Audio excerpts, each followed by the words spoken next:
Wahyu pasal 6. Maka aku melihat anak domba itu membuka yang pertama dari ketujuh meterai itu, dan aku mendengar yang pertama dari keempat makhluk itu berkata dengan suara bagaikan bunyi guru, dan aku melihat sesungguhnya ada seekor kuda putih, dan orang yang menungganginya memegang sebuah panah, dan kepadanya dikaruniakan sebuah mahkota. Lalu ia maju sebagai pemenang untuk merebut kemenangan. Dan ketika anak domba itu membuka meterai yang kedua, aku mendengar makhluk yang kedua berkata, dan majulah seekor kuda lain, seekor kuda merah padam, dan orang yang menungganginya dikaruniakan kuasa untuk mengambil damai sejahtera dari atas bumi, sehingga mereka saling membunuh. Dan kepadanya dikaruniakan sebilah pedang yang besar. Dan ketika anak domba itu membuka meterai yang ketiga, aku mendengar makhluk yang ketiga berkata, dan aku melihat sesungguhnya ada seekor kuda hitam, dan orang yang menungganginya memegang sebuah timbangan di tangannya. Dan aku mendengar seperti ada suara di tengah-tengah keempat makhluk itu berkata, cupak gandum sedinar dan 3 cupak jelai sedinar. Tetapi janganlah rusakkan minyak dan anggur itu. Dan ketika anak domba itu membuka meterai yang keempat, aku mendengar suara makhluk yang keempat berkata,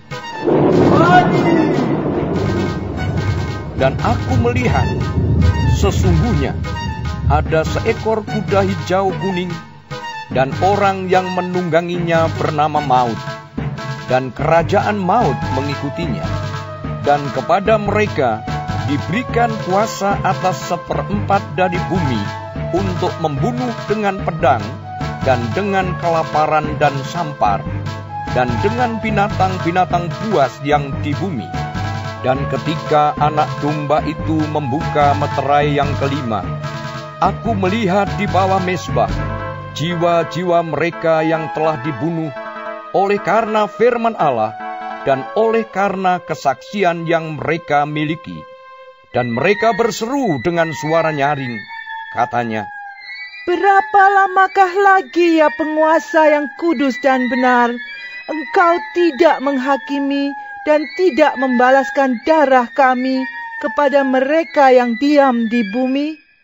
Dan kepada mereka masing-masing diberikan sehelai jubah putih, dan kepada mereka dikatakan bahwa mereka harus beristirahat sedikit waktu lagi, hingga genap jumlah kawan-kawan pelayan dan saudara-saudara mereka yang akan dibunuh sama seperti mereka.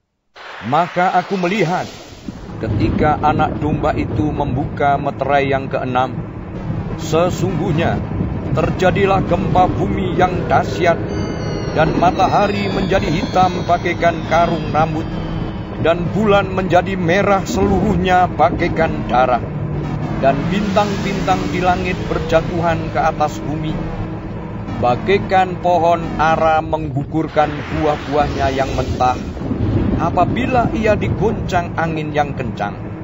Maka menyusutlah langit bagaikan gunungan kitab yang digulung, dan tergeserlah gunung-gunung dan pulau-pulau dari tempatnya. Dan raja-raja di bumi, dan pembesar-pembesar serta perwira-perwira, dan orang-orang kaya serta orang-orang berkuasa, dan semua budak serta orang merdeka, bersembunyi ke dalam gua-gua dan celah-celah batu karang di gunung. Dan mereka berkata kepada gunung-gunung dan kepada batu-batu karang itu, runtuhlah menimpa kami, dan sembunyikanlah kami terhadap Dia yang duduk di atas tahta dan terhadap murka anak domba itu. Sebab sudah tiba hari besar murka mereka. Dan siapakah yang dapat bertahan?